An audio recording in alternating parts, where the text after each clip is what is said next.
Yo, what's up, everyone? We are finally back to another episode of BAFSAF. We're on number 12, and we are in the month of October, about halfway. About halfway there. I didn't realize that until just now. Okay, we're about halfway there. Ooh, buddy, that's Oh, that took me back for a second. All right, so anyway, how's everybody doing? How's everybody been? How's your month so far? Mine has been a little busy, but it's finally starting to slow down, and I'm good to go. Today I'm a little unprepared. I was trying to run some cable to stuff, but I had to put all that on hold. So this month we're talking about all things paranormal, spooky going on. Got some Halloween horror, ghosts, aliens, goblins, ghouls, werewolves, vampires, you name it, we talk it. The reason why I wanted to speak on this is because it's Halloween month. Um, that's it. No other excuse needed. So yeah, we're gonna keep it Scooby, gonna keep it spooky, and we're gonna keep it chill today, and for the rest of the month. Of course, you guessed it, I didn't do the white boy weather, but I've got it right here. We were expecting rain today. I see none. Actually supposed to be a thunderstorm as of 6 o'clock, but whatever. We're all late today. All right, coming up on tomorrow is Friday the 13th. We have Friday the 13th in October, the month of Halloween. Yo, go do some ghost hunting. Anyway,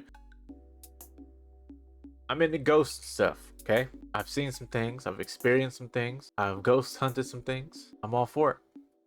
I frequent a few YouTube channels just to get my fix. If you're interested in just seeing the experience that people have with the paranormal, I recommend going to YouTube and looking up Nuke's top 5, top 5, and fearsome top 5. Those are 3 separate channels. Top 5 has a few channels that kind of branch off from itself, one being Declassified, and they just kind of go into a bunch of rich history of unsolved cases, unsolved mysteries, paranormal and such. I will say this: the guy who runs top 5, he has a monotone, sleepy voice, like could put you out if you're tired. So I recommend not to listen to that channel if you're driving or if you're operating any machinery and you're tired. Don't want anything to happen. On to another note, all my life I've been sensitive to the paranormal, ghosts and all that stuff. I have one experience in particular as a young kid. Actually, there's a couple experiences, but it all ties in the same location.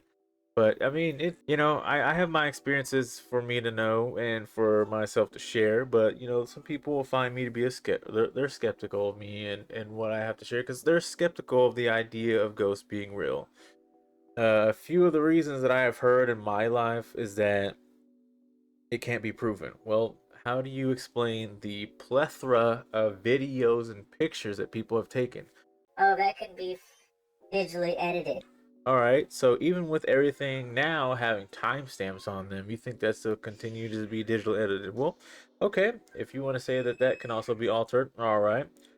Uh, I mean, it's just since the beginning of time where paranormal started, people have experienced the same thing. The story is the similar stories are being told continuously throughout history, and yet you don't believe it's real because it can't be. What was the term some people used? So these are people who speak in science, so they expected it to be measured in a sense, in the generic basic sense of science. being able to fill a beaker, being able to test temperatures. And there's a bunch of technology out there that can prove to you that there is in fact an entity not from this world. Some people just want to continue to be a skeptic. I think it's a personality. You know, they like to go on thinking that ghosts aren't real, and it's continued to be proven, and yet, you know, they're like, oh no, it's not real. I can prove that to be wrong. Okay. Will you take yourself to the staircase of hell, the doorways of hell, the portals of hell? Will you go to the Sally house? Will you go to, what was that bar that Ghost Adventures went to? I think it was Johnny Cash's bar. I don't know. Will you do a Ouija board? I don't think so. Because if you don't yourself want to prove it right or wrong, you have no business saying if it's believable or if it's true or if it's real. Things can be tested, things can be measured, but if you're not the one to put the technology in your hand, don't talk about it. I'm very strong feelings towards the paranormal because I don't know. I can't sit there and say that it's wrong that people believe that it's not real. It's your perception. It's also your fear. Let's just be real about it. You're scared. Wuss. I don't want to be an asshole about it, but you know, it's and here's the thing too. A lot of times, the funniest thing to me is that a lot of times it's people who are religious.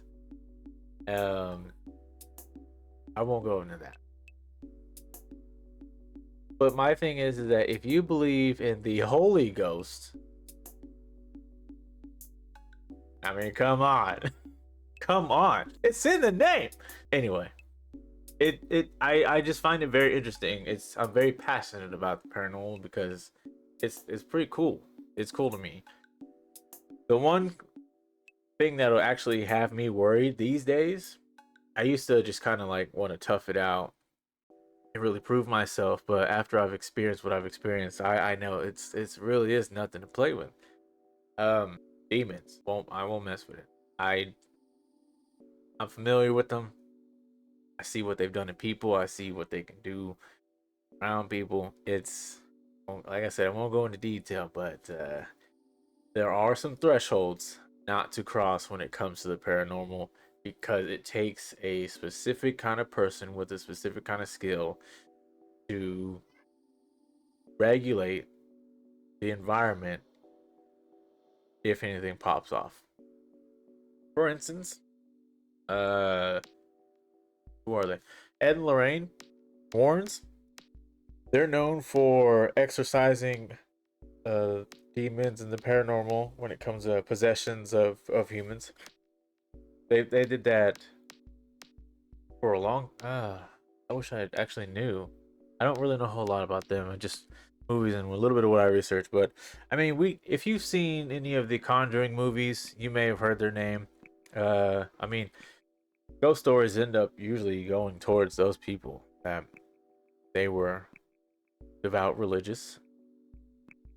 And here's the thing: I learned that Catholicism, there, to be religious or not, there actually is a way that you can become an exorcist. I believe, if I remember correctly, it's done overseas in Europe. That's where I don't know. The heaviest place of religion in Europe. I can't remember what it's called, but they do classes. You pay your way to go fly over there and get a stay. You sign up for the class first, get accepted, blah blah blah. Get over there and you take the classes. You could be a certified exorcist in a matter, I think, months. Can't remember, but yeah, no, I was super into it. I was willing to take that class, but I was like, just from understanding what I've experienced and taking in everyone else's experiences, you kind of have to understand that that's very heavy to deal with. And with me having a family, I don't want to bring work home. Yeah, but yeah, there's definitely I think it's like a Roman Catholic thing where you go over there, you learn about becoming an exorcist. Like I said, I wanted to be one for like a hot second, and I was like, the family, So I kind of lost interest. I still kind of want to do it, but we'll table it. Now, when it comes to ghosts, there's a difference, you know, and also there's like if you really get into the and everything, you'll come to like for me personally, I've come to realize that it's kind of different how they're portrayed, labeled, and also seen around the world. Like for instance, in Asia, as far as all the pictures and videos I've seen, a lot of the ghosts or spirits, they seem to be almost full embodied figures, just gray, like they've lost all life. But you can see a lot of them, and then of course there's always a shadow people. But I've seen a lot of cases in Asia where it's just like you'll see the full person. You'll see like their head or their body, or you know, like they're in the clothes that they were in the last time they were living, and they're just gray, and they like you can see whatever wound they may have had that was inflicted, you know, upon their death. You can see that they just kind of look like a rotting corpse, like a zombie. But you know, ghosts be ghosts. And then in the Middle East, they have what's called jinn, Djin. I think that's how you spell it. But jinn, they're known to be shapeshifters. And some of the cases that I've seen as far as jinn, ghosts, and demons in the Middle East, same thing. Full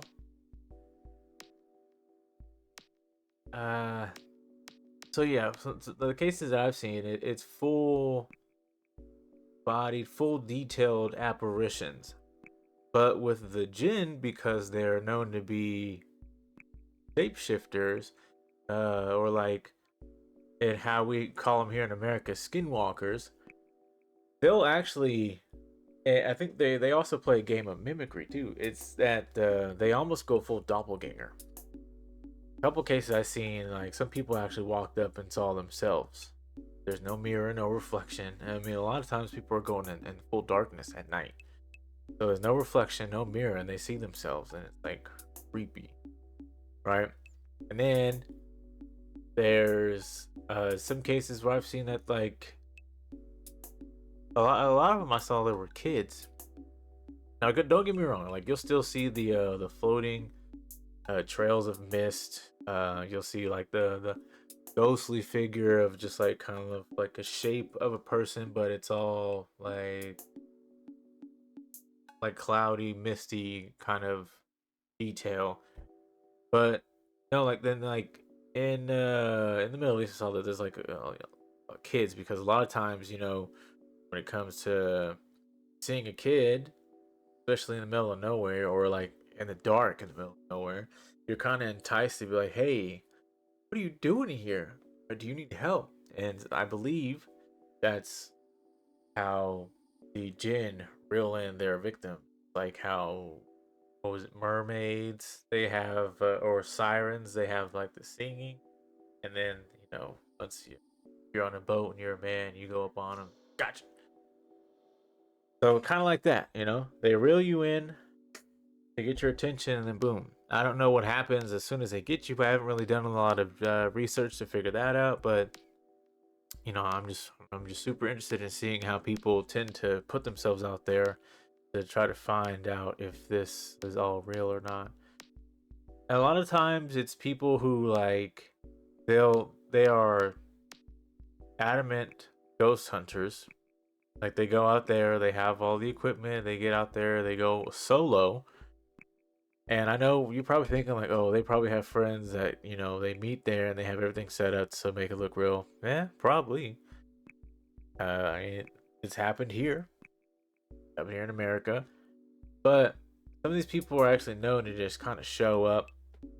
I mean, you know, you'll find a place, you'll stake it out, just kind of see, because it's not only going alone, but like you're going alone. A lot of places they go in, like abandoned buildings, abandoned hospitals, abandoned apartment buildings, abandoned stores, even abandoned homes that people, you know, they'll pass away and no one just went in the house to get anything. It's just kind of like how it was last day.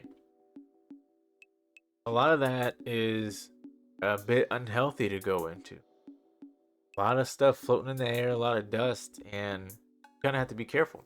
Yeah, people are definitely going to stake it out to kind of check up on it, make sure it's a good place to go into, because you don't want anything, stepping in anything or crossing anything, get sick and dying too. But also, something that people run into when they're out ghost hunting and abandoned places, or what do they call them? Squatters. Yeah, squatters. I feel like that's a little bit worse because with an entity, it seems like all they try to do is mess with you, or they try to keep away from you because they want to go unnoticed, as a squatter would. But with a squatter, kind of stepped into their territory, and them being a physical being, they're gonna want you to know to get out. With like a spirit or anything like that, they'll probably shake some stuff, bang some stuff. You probably get the ones that are super angry and actually want to throw stuff at you, which is a rare case. Where you'll end up in an abandoned building and a ghost or a demon will like pick up a brick or a chair and it'll be towards you in a matter of seconds. Brick will be thrown, piece of wood will be thrown, chair will like be moved aggressively. But then you got the squatters, and those videos are always crazy. Like that, I watch those videos. I'm like, oh man, I couldn't do it because I'll end up punching somebody in the face. But I've oh yeah, so hold on. So yeah, Jinn, Middle East, full body, and they're not as like pale or gray as you kind of see them in Eastern Asia. Yeah. But yeah, no, so like they seem as if like they're another person, shape shifting into another person. And a lot of times they'll just try to convince you to follow them. From what happens from there, if you do end up there, I don't know. And I'm sure only stories can be created because anyone who got, I don't think that they're alive to tell the story. Or they're probably out roaming around being possessed, not knowing anything going on. So, on to now with Europe. I'm trying to remember. I feel like Europe is just like how it is in America. You get the shadow people, you get the ghostly apparitions, you can get the full body, you can get the detail, but I think a lot of times it's more limbs than you would see faces or bodies. Because faces will, what I remember seeing faces in Europe and America, they'll be kind of like this. You can tell it's a face, but it's like someone took a head that was like a wad of clay that was made to look like a face and head, and someone just went one time. I don't know if that makes sense. Yeah, so they don't ever seem to be like fully detailed faces. They're kind of just like messed up. But you can tell it's a shape because you'll see like the eyes, ears, nose, but you just can't tell, like almost like each one of those apparitions kind of like got stomped out. But yeah, that's shadow people. And oh, I think it's also more audible too in Europe and America, as far as I've seen, like the footsteps, the banging of furniture or anything like that, stuff moving around, stuff flying around. I think the ones in Europe and America do more of like just messing with your head, trying to scare you. I think it's more like a scare tactic than it is like they really don't want you there. And again, like there's always those like demon locations where the what do they call it, the activity is very high, and you don't want to mess with those. Yeah, be extra safe, extra safe. But I'm in the ghost hunting. I've done ghost hunting before. It was fun. I went with a group of guys, and we tried to go around to all the famous known locations of activity and hauntedness around the state of Kansas. One fun location that we went to was, I believe, it was all in Atchison. That being the birth home of Amelia Earhart, if I'm not mistaken. Also, there is one house called the Demon House. Well, it's like the Demon House or the Devil House. I don't know.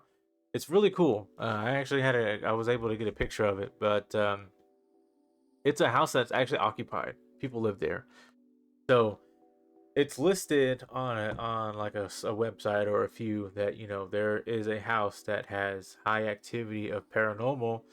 The cool thing about it though is that this house actually has like demon gargoyle statues on top of it. The house is like red, kind of like a faded red, not like a bright red because of time, but it looks like one of those like small. Oh, it's not small at all. I believe this is like probably like a 3 to 5 story home. But how do I put it? Because I don't want to actually show the person's house out of respect, because like I said, people do live there. Um.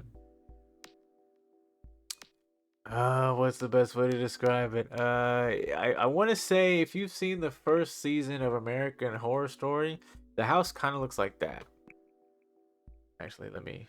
Oh, I didn't realize how close I was. Yeah, it looks just like it. Millie Earhart house, and then the Sally house is another one. Sally house, I want to go to so bad. We drove by it, but for some reason we never got it. Oh, the Gargoyle House. Sorry, that's what it's called. Atchison, Kansas, the Gargoyle House. Built in 1884 to 1885. And it's red as hell too. It's red and black, which makes it even cool. I forgot that. I don't know why I forgot that detail.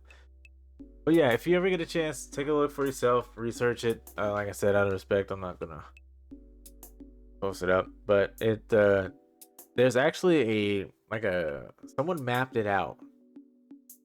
Kudos to them. Like they mapped it out how to properly ghost, like a ghost adventure, like a paranormal journey through Kansas, and that was one of the locations. So we also were trying to go to this one. I can't really remember where it was, but it was on the journey, on the map.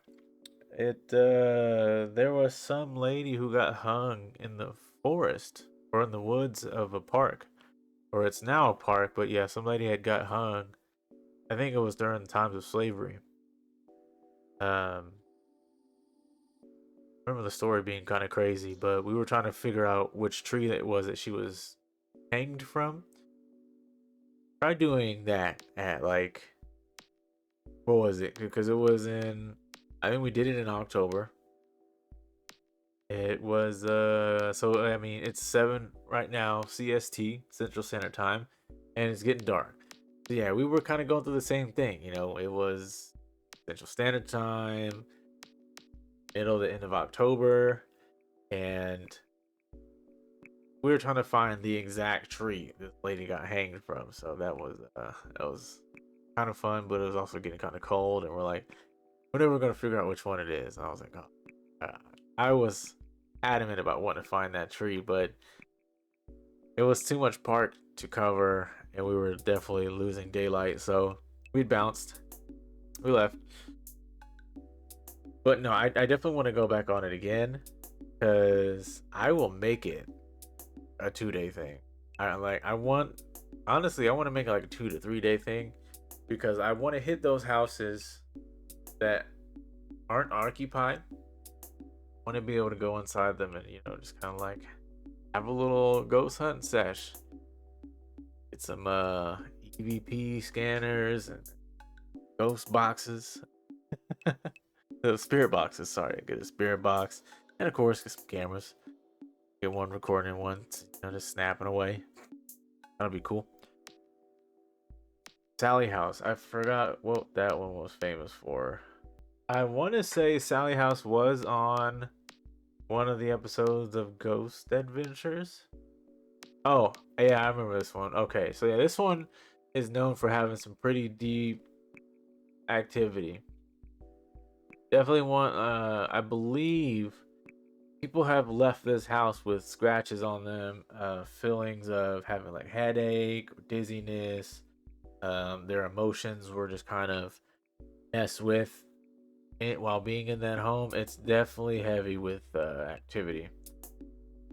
Yeah, I that was always on the list, and I honestly, when I found out that it was in Kansas, I was like, let's go, let's go.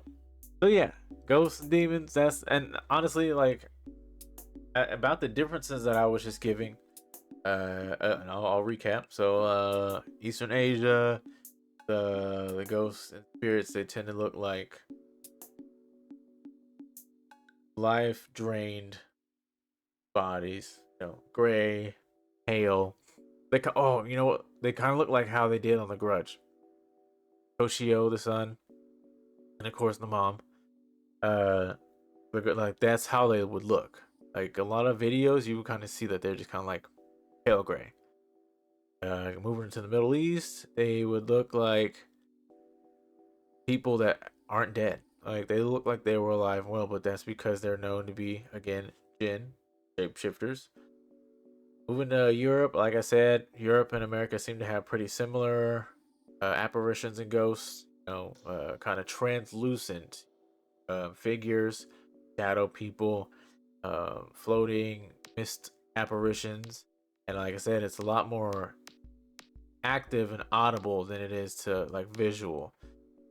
Slamming on stuff, throwing stuff, footsteps, hearing some voices, some screams. I feel like it's a lot more of that between Europe and America than it is in Asia and Eastern Asia, where it's just kind of like you'll see them more than you'll hear them. And like I've seen crazy stories again, crazy stories about kids. I mean, well, I've seen kid apparitions and kid spirits more Middle East, in Mexico. Yeah. Mexico's got some crazy stuff happening. Like the videos that I've seen, pictures I've seen. Oh man. One known story, La Llorona. It's similar to if you're familiar with Native American history. There's one about here actually, Theorosa. The story that I remember it being is that Native American mother was kind of running away, had to hide her babies, put them near the water. They drifted off, drowned. She went back for them, couldn't find them, killed herself, and now her soul is hell bent on finding her children. With La Llorona, from what I remember, I think she ended up drowning her own kids um, in a fit of rage. And as she came to, believe she killed herself, and now her soul is restless, attempting to find her kids once again. So I believe she's like a kid snatcher. Uh, that's the story. La Llorona. Um, could research it, but let's go. First thing after I put La was the show La Llorona. Llorona. Oh, Llorona. Yeah. Llorona. Oh, stabbed her children and disposed of them in the Rio Grande in order to win the affection of a wealthy man. According to another legend, La Llorona is actually La Malinche, the crucial interpreter of Lover or Hernan Cortez. What was I think? What did I say? That wasn't even right. I don't know. It's like she's called the Weeping Woman, so I guess I wasn't wrong. I remember seeing the movie, wasn't impressed. But I had heard the story and I was like, oh man, this is like similar to Theorosa. And then I was like, oh man, that sounds pretty scary. Because I was really tripped out about how she got her name. And then I go to watch the movie and I'm just like, yeah, there's a movie, La Llorona. Speaking of movies, I want to know if you got a favorite horror film. Or do you even like horror? Do you like horror films? If so, what's your favorite? If not, what do you have against them? Or why is it that you can't bring yourself to enjoy them? I guess I should say that, not that. Some people are actually scared. Some people don't like the suspense. Some people think that a lot of them are cliche. What? You said no. You don't like horror films?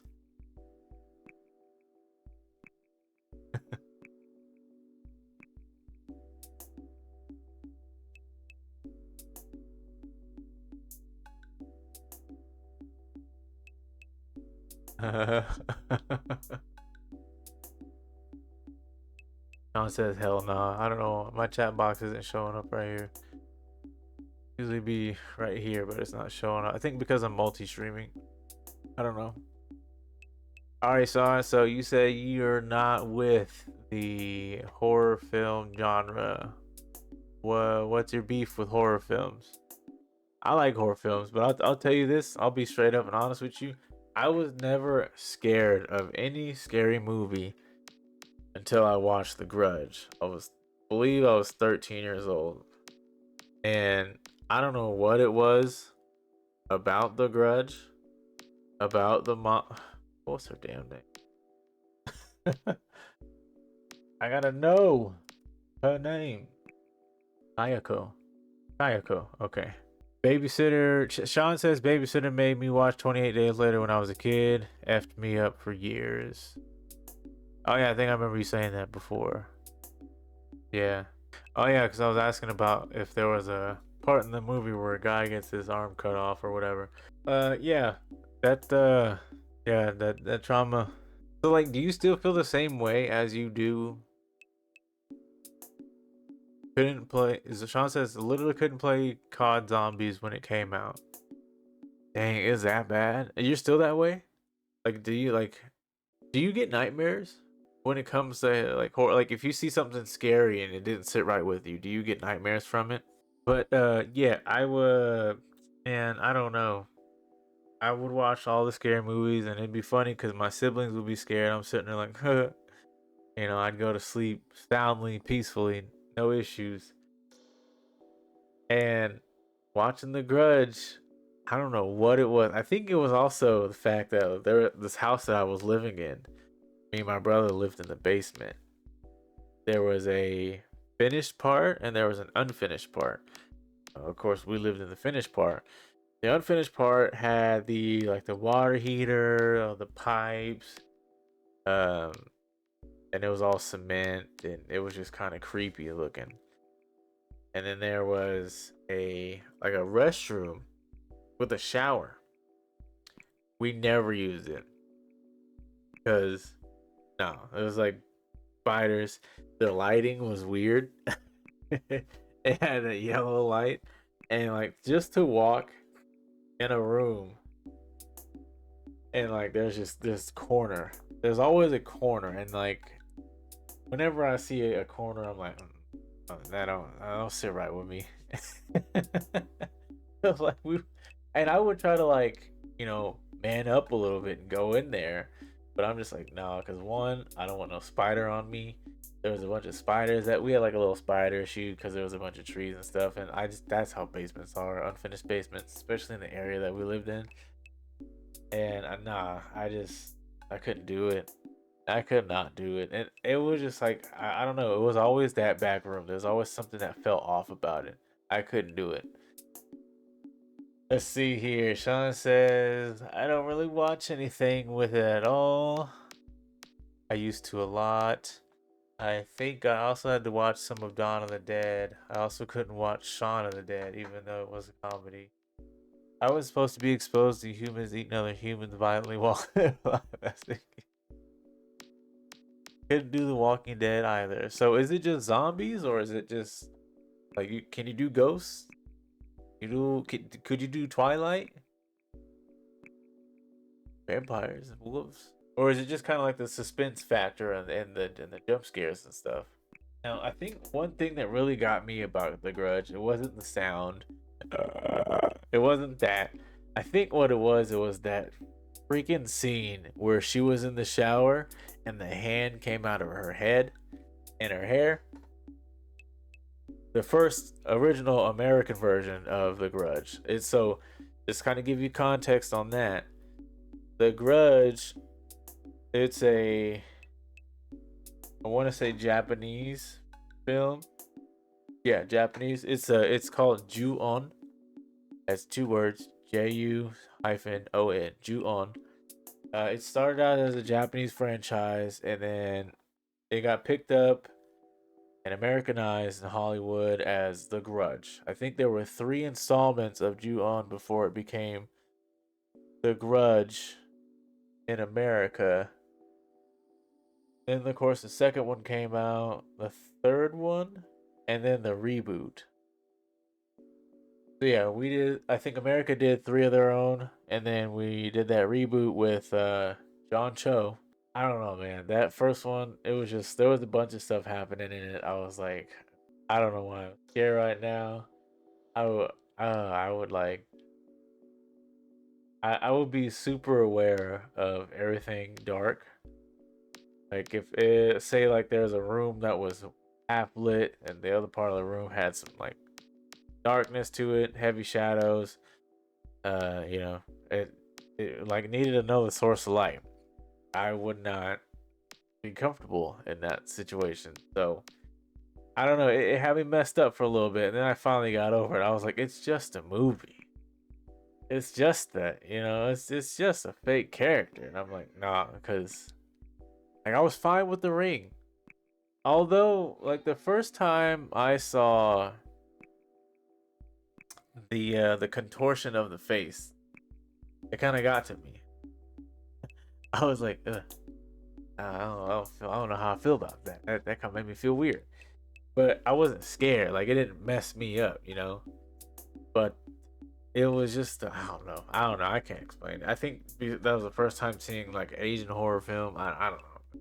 They got me for a little bit. I was finally able to get over it. Let's see. Zombies and infected only. Demons, devils, and ghosts aren't as bad as those. Okay. Okay. So you've got an issue with some zombies. Zombies. I don't know. I don't necessarily have a problem with zombies or zombie movies. Like I'll play the games like Dying Light, Dead Island. Those were amazing games. But like movies, I'm not really into them because I feel like it's all the same stuff. Like with The Walking Dead, I really got into for like the first 5 seasons, and then I fell off on that. But the movies, I'm not really a big fan. I know my brother was a big fan of those types of movies, zombie movies, but I just it was always the same stuff, and I guess I just wasn't a fan of zombies because everything kind of repeated itself. But with zombies, I just couldn't do it. Couldn't do it. John says, like The Exorcist and stuff. Nah, when people were geeked out about paranormal activity and stuff is when I laughed. Those people don't have those correctly. Dude, Paranormal Activity was a game changer to me. I loved that movie. The first one, loved it. Like I was actually feeling the suspense, especially in the movie theaters.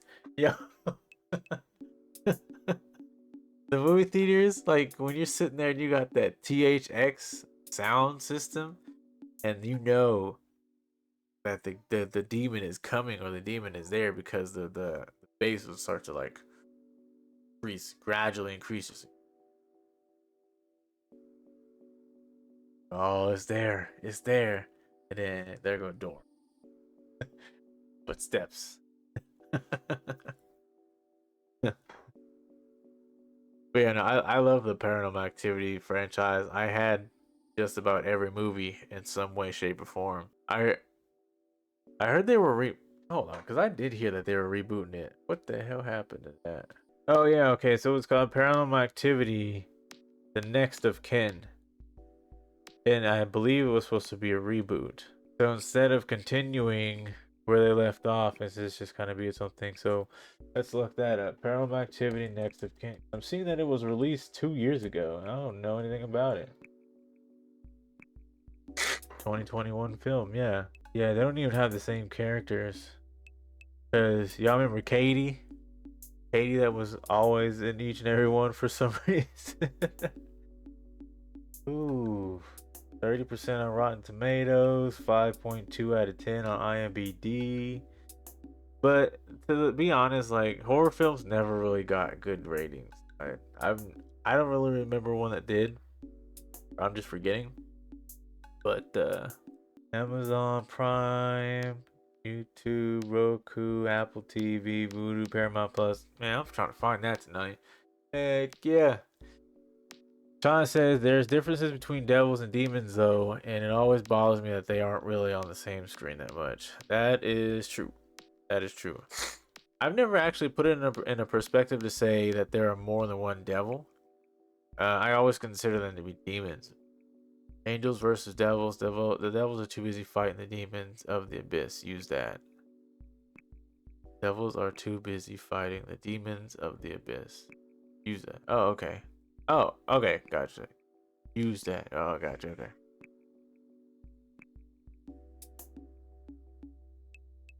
I never knew they were actually separated.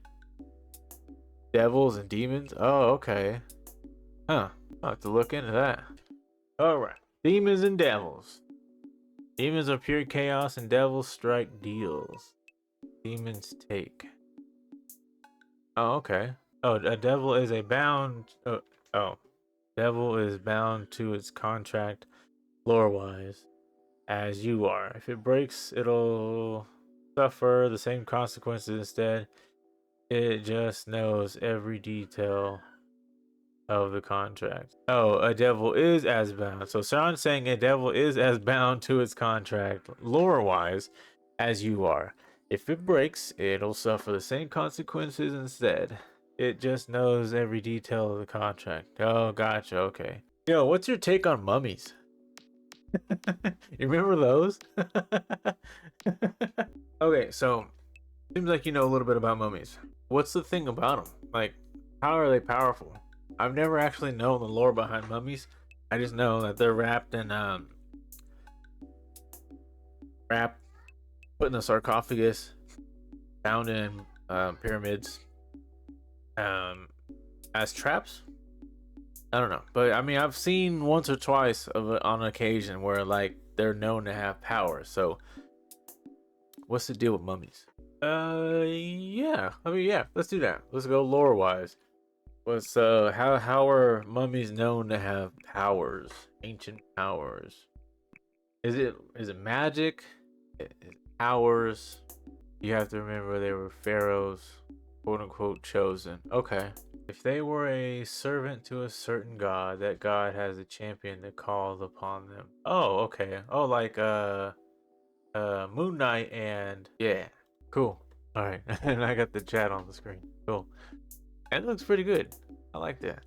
Nice. All right, so let's say, okay, back to what Sean was saying. That mummy can use biblical level plague curses and is supernatural creature, invulnerable, and has superhuman strength. That's from the fandom wiki for mummies. Okay, so yeah, it's all right. I understand it now.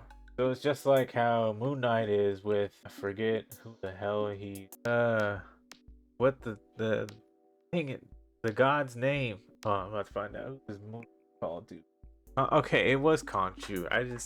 Khonshu. Okay, Khonshu is the name. Yeah, there we go. But yeah, like that. I've never, yeah, I've and mummies and zombies, they're kind of like at the same level. I've never really had an interest in them to actually really take in who they are and what they're about. But it's cool to know. It's very cool to know. Are mummies brainless too? Because wait, they don't have any organs, right? Due to the process of mummification per the Egyptians, they don't have any organs. Everything's just kind of, I think they put them in like jars, right? Oh, okay. Okay. Like, okay, so I typed it in on my laptop and I'm seeing Adventure Time. Okay. Okay. Necromancer uses their powers to become immortal as undead. Huh. Is this why you know a lot of this stuff? Because of like D&D and all that? Man, I was just getting into the basics of ghouls and goblins. You give me licks and stuff. You loved ancient history and mythology as a child. That's dope. I love dinosaurs. I used to know a bunch of dinosaur names now. Kind of hard. Whoa, wait a minute. Who is this? Ain't seen you in a while. Hey. Yes, I know. What up, girl? What you got planned to eat post workout? Are you like on a specific diet now that you're like are you like well since you're in the gym, or are you treating yourself tonight? Well, me too. Look, let me show you how I've been slacking, right? I know these arms look big, but this is me right here. Boston cream. Oh, we're getting on here? Yeah, you know, it's okay. Look, I'm be telling on myself. Nah, it's all right. I mean, the channel's gonna be here, so if you're ever available, you know where to stop in. Videos are always available on YouTube, as you may have seen, and we're always active on the socials. So we're here. Don't forget. Boston cream is definitely a favorite cheat meal. Usually try to stay healthy, and tonight is chicken stir fry. That's good. Get you some. Oh, thanks. It's just the angle. Don't let me fool you. I'm skinny. I'm skinny with pudge. World of Warcraft. Gotcha. Okay. He almost missed his Superman interview because he was in. Oh, that's what it was. Yeah, I remember seeing that. Boy, better put that keyboard down. Wait, wait. He only did how many Superman movies was he in? It was just the Man of Steel, right? Oh, and Justice League. Okay, yeah. Future ex baby daddy.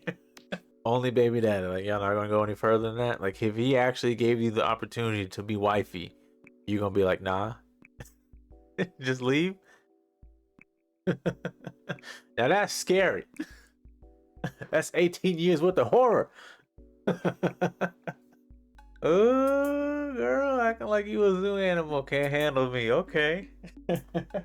Casey, I've got bad news for you. I think if he can handle the plethora of mom fans that he has for him, he got you. He got you covered. You got the dragon from WoW. Oh yeah. And the boys. All right, so we got into ghosts, we got into demons, we got into devils, we hit the lick. Mummies. What's another one? What's another one? Got into zombies. Did I say zombies? I think so. What's another one? Like in like Underworld. Of course, Casey wants to talk werewolves. We're not talking about the ones from Twilight. All right, so lichen is a derived from the word lycanthrope, meaning someone who suffers from lycanthropy. The professed ability of or power of a human being to transform into a wolf or to gain wolf-like characteristics. Oh, it looks like y'all both hit it.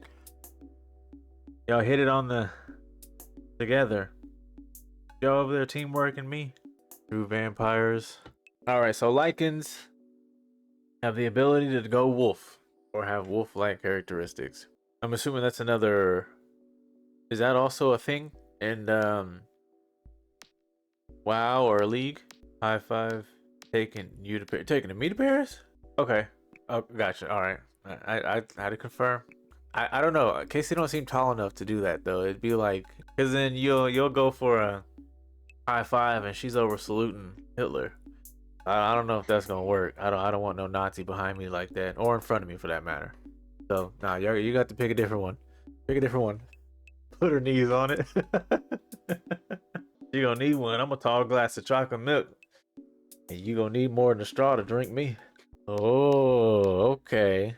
You put on the stilettos. Okay, stripper. Whatever. All right. Let's see. Like it.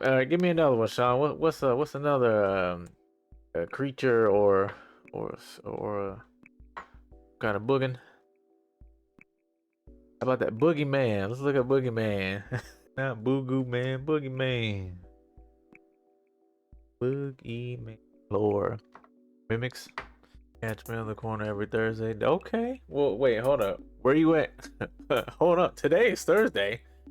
This is the corner. Mimics.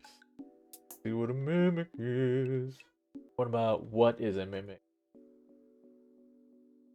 Jeopardy. Is it this treasure chest looking thing?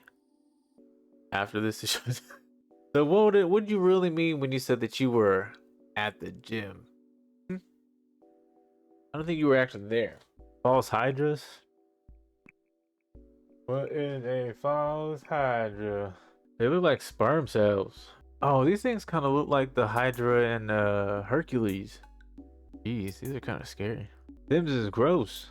Wait, what? False Hydra supposedly originate spontaneously as masses of flesh in the ground that germinate on lies, fear, and confusion until large enough to feed on people. It burrows in its lair. Oh, it burrows into its lair is underneath a city it can feed on. I also saw one that says, what does a false hydra do? It is capable of singing a song that causes any who hear it to forget that it exists, allowing the creature to constantly stay just out of sight and out of mind. Additionally, anything eaten by a false hydra is forgotten about, with even former loved ones continuing on as the victim never existed. So when a false hydra dies, the memories of those it ate can return, suddenly causing hysteria and confusion. Oh, that's in Dungeons and Dragons. Okay. Oh, that's some scary shiz. All right, you give me all this D&D stuff. I'm gonna hit you with one that's. Anyway, what about Okay, how do y'all feel about the Mothman? Look up the origin on that. West Virginia folklore. That's the OG question for KC2. Oh yeah, that's for both of you guys. Oh wait, are you talking about? Wait, which one are you talking about? Mountain Mama? Oh. Or are you talking about the He loves. All right. Oh, we got a West Virginian in here. Tell us about Mothman and are you his lamp? Believing in Mothman that's right there with Sasquatch. I don't know. Just because like the way people described it, I haven't really heard too much about it, but when I did, it's like, oh, we've seen something with big red eyes flying at us, flying above us, hitting the car, all this stuff. It's interesting, but I don't know. I have to look more into it. Actually, speaking of which, I did see that something somewhere somebody just published some more proof of the Sasquatch. I typed in Sasquatch and it switched to Bigfoot. I didn't even realize that. Yeah, I guess from one or the other has been between Canada and Mississippi in the past 3 years. So I don't know. But yeah. So okay, I'll ask everybody this: what's more believable, Mothman or Bigfoot? Sasquatch. Bigfoot / Sasquatch. Wasn't there like a whole mission surrounding the Bigfoot in GTA? Like a secret mission or something like that? Yeah, you had to collect all a certain type. That's what it was. Okay. Yeah, I remember seeing something like that. 'Cause I was like, what? I watched the YouTube video on what some guy did it. That's what it was. All right. I wonder what kind of secret mission they're gonna have for GTA 6. They're probably gonna put Mothman in there. All right. So for Keys and Casey, do you like horror films? If yes, what's your favorite horror film? If no, what makes you dislike horror films? If they ever release it. They're getting there. Oh wait, I don't think I ever actually said my favorite horror film. I just know I was talking about Grudge being the first one, actually the only one that ever actually scared me. As far as favorite, I did say that I really enjoyed the Paranormal Activity franchise, but for me, favorite horror film, I've never actually thought about that one. I don't think I can pick. He says, I don't like him, but I'll watch him with the lights on. Just not a fan of horror films, and I'll not let no demons play with my. Casey says, fave is definitely Silence of the Lambs. Oh, you just a dark one, huh? Okay.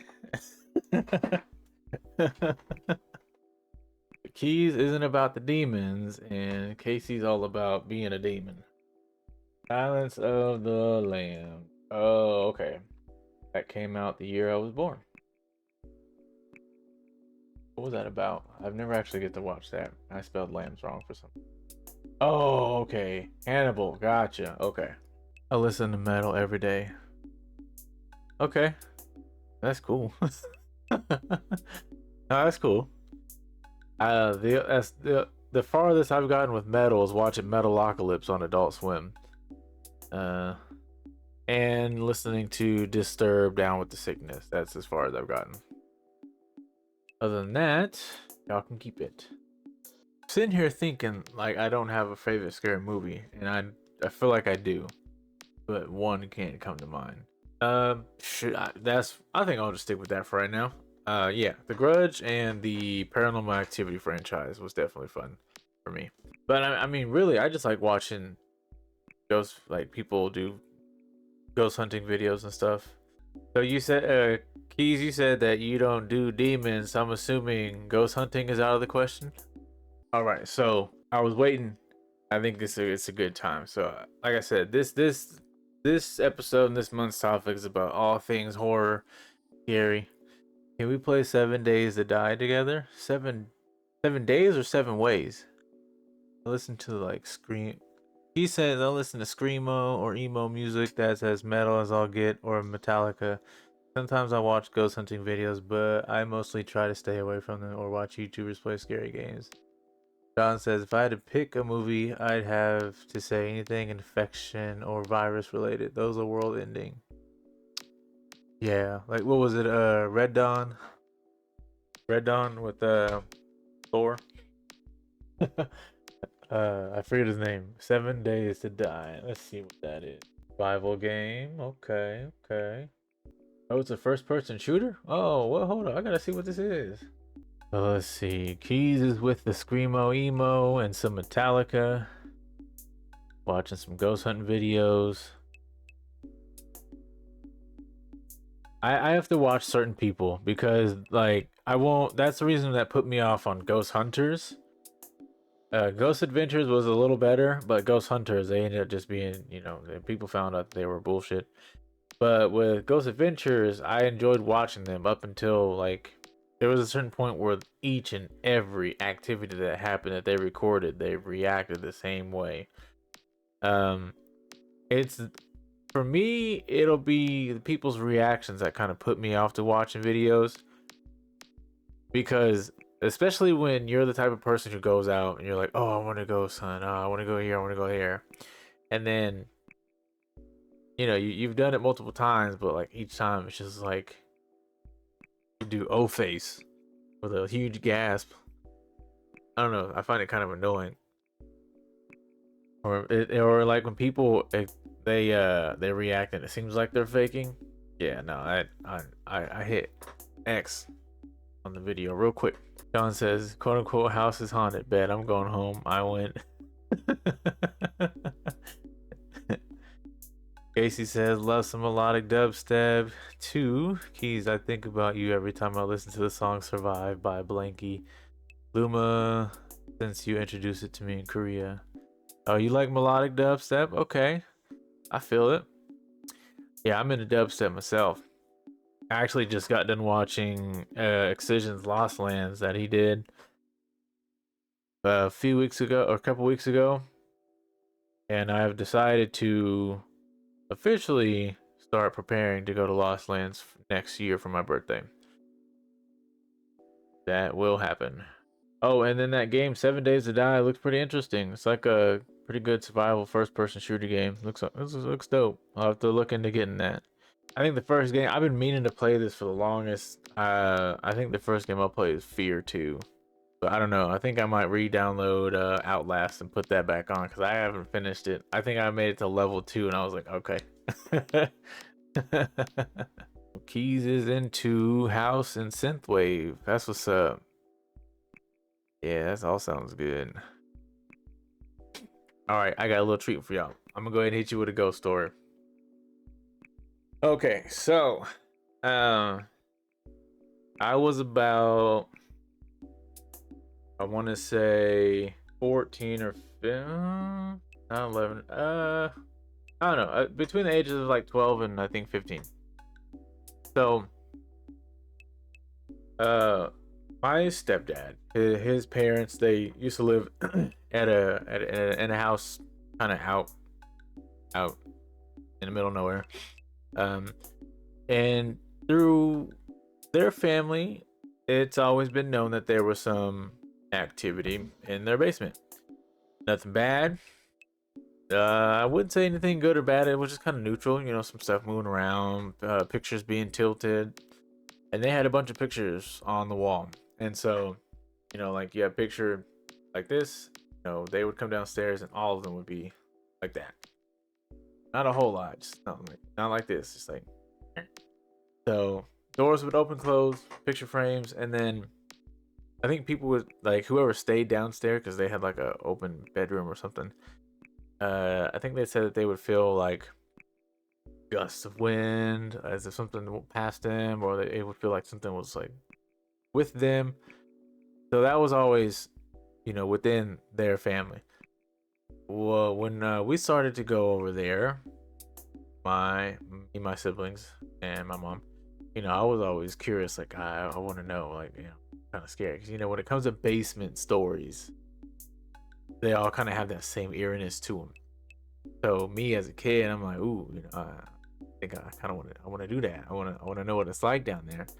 I would go down there, and like I said earlier, like you see like a hallway or a corner where most or half of the room or area is well lit, and then there's like darkness, and it's not just like some shade, like it's dark for no reason.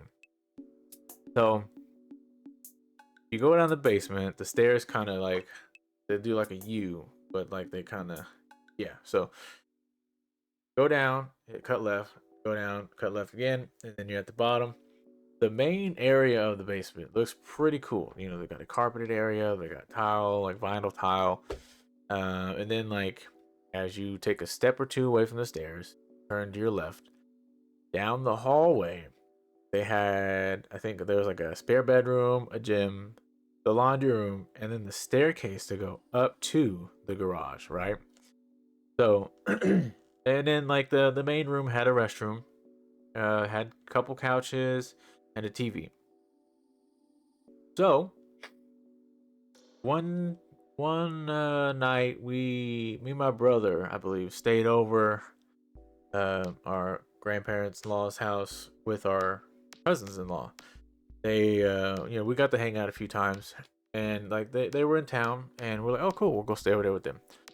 So us being all the older kids, because like they would never tell the younger kids that there's actually ghosts in the basement because that would scare them and they didn't want to scare kids. But us, the older kids, knew there was something down there, right? Hold on, let me pause real quick. Gotta check on the kids. All right, so listen. Oh yeah, so the hallway, restroom, garage, laundry room, spare room, or home gym, and spare bedroom, right? Okay, so me and my brother stayed over with our two cousins. You know, we were upstairs in the main part of the house watching movies with the grandparents. They went to bed, you know. Hey, we're going to bed, have fun, blah blah blah, you know the drill. So we make our way downstairs. There's a bigger TV, but it's like an older big TV. Like it has the back. And what was it? Oh yeah, we were just, you know, down there having fun. And then we remembered that the you know like there was a huge theory about the ghost being in the basement, and we wanted to figure out what was up. So we decided to do our own little investigation, our own little ghost hunting session.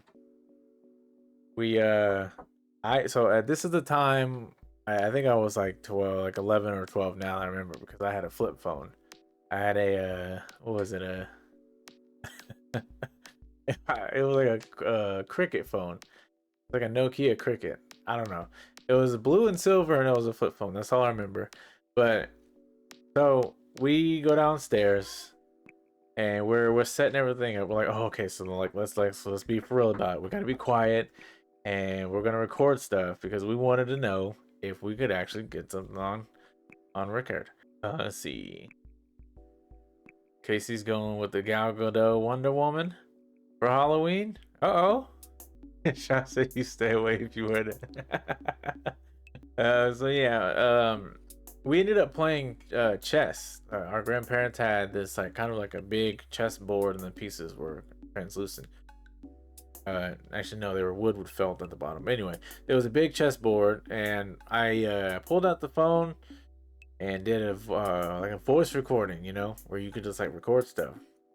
So we tried it a few times. We ended up like kind of like giggling and laughing because we're all young. So like we'd hit the record button, something would happen. We just put. Then we finally got to a point after like take 3 or 4. We were playing. It was like we're all sitting there the basement and we're playing the game chess. We're just like quiet, no one's making a sound.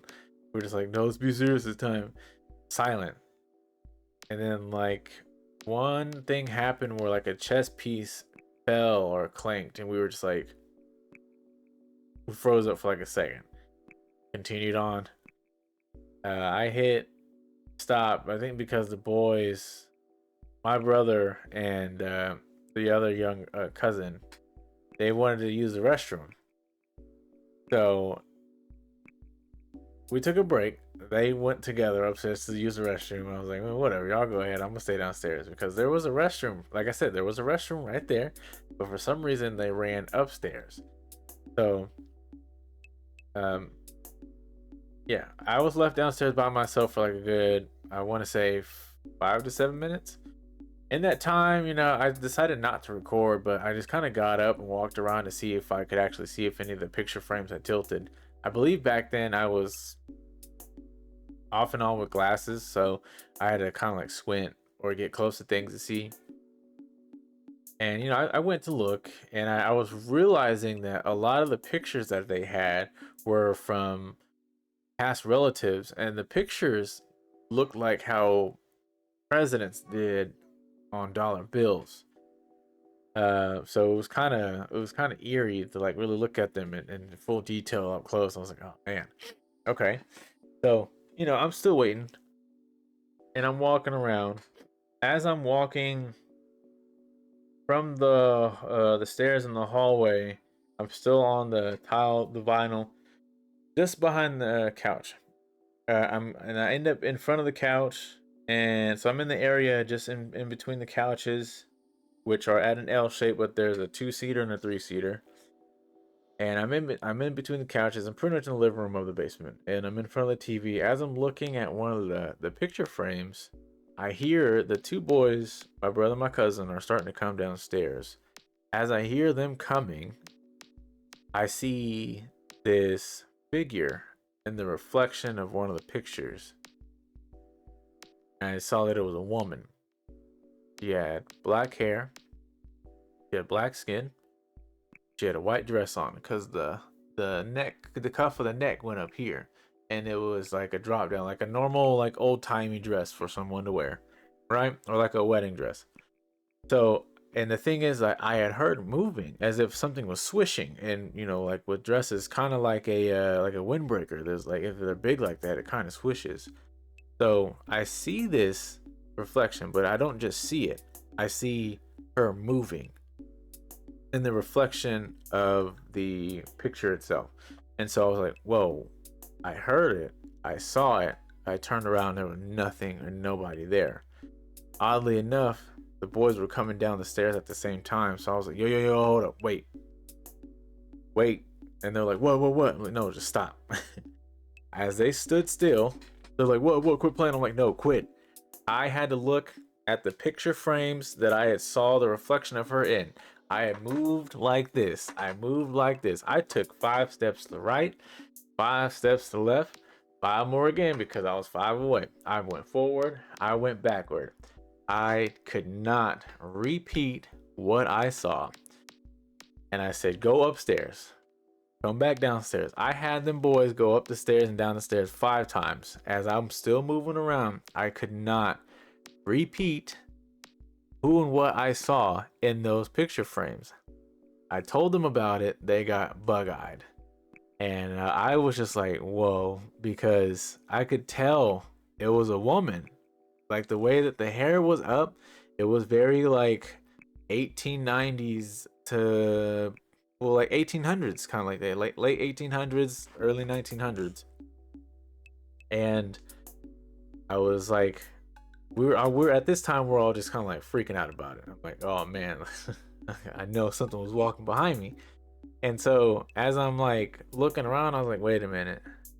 I go look on the wall where the pictures are, and as I said, the detail kind of looked like how they did on the dollar bill. So I go to look at one of the pictures, and I see this one picture of a woman, black lady, hair up, dressed with the cufflink going up to her neck, and like the picture, like the like when I say the detail that looks like a dollar bill, it almost seemed like the texture of the picture was that of a dollar bill. The color, just the color opacity was kind of the same way. Like it was an off blue, but if I was to apply green to it, it would look like that of a dollar bill. So it's kind of like an out of country dollar bill. But anyway, so I'm looking and I was like, hold up a sec. I looked right at this picture and I got close and I said, this is who I saw walk behind me. There was the exact lady on the wall who had walked behind me. Same dress, same hairstyle. I can't make this up. Same hairstyle, same skin tone, same facial structure, same dress. And as soon as I pointed her out on the wall, my brother and cousin, they were both like, ooh, no, no, no. And so I was like, yeah, nah, man, this is a crazy night, right? So it don't stop there, right? We went we went to do another session, and this time we were like, okay, look, we got to get something. So we recorded. So I want to say like the first recording before they went to use the restroom, I believe was like maybe 30 minutes. Second session, after seeing the apparition behind me, we did for about another, I think, 17 minutes. So, we do it, and we're just kind of like, ah, man, I kind of just want to, after hearing about that, I'm kind of tired. And yeah, so I was like, yeah, that's cool. We'll kind of put things up and get to bed. So then we decide to listen to the recordings that we had made. So I believe it was from the first. Yeah, it was from the first recording. So as we're listening, we're kind of letting it play, blah blah blah. I'm like, oh man, we're not hearing anything. We just kind of hear, like little knocks and dings that we've heard in our general area ourselves. As we're hitting, I think I want to say minute 7, minute 10 in the recording. Oh, there's a man's voice. And it sounds distant. It sounds as if it came from the hallway. It was a man's voice, deep voice. Like, think of it as like I'm gonna say it. He had kind of like a deeper black man's voice, and he says, "There's a mic in the phone." And then we hear like this woman's voice next to him in the background, and then what follows after that was the craziest thing I have ever captured audio ever. So he says from a distance, "There's a mic in the phone." That's eerie enough because an intelligent app like being like that, being able to say that there is a microphone in the phone for someone or something to speak into, right? There's a mic in the phone. Next thing you know, there's a loud whisper. Duty. And we were mind dead. Yo, as soon as we heard that, we were like, yo, what? Hold up. So we not only caught me, I had caught just with my eyes. I wish I could have caught on camera. I caught like an apparition walking from the stairs behind me. And that's here's the thing. The crazy thing about seeing the apparition was that when I said the boys were coming downstairs, she was coming from the direction. It almost seemed like she came down the stairs before them. So when you're going down the stairs, you have the ability to go straight, which then you'll be coming behind the couch. There's also like a computer area, and then you hit the window. That'll like you take maybe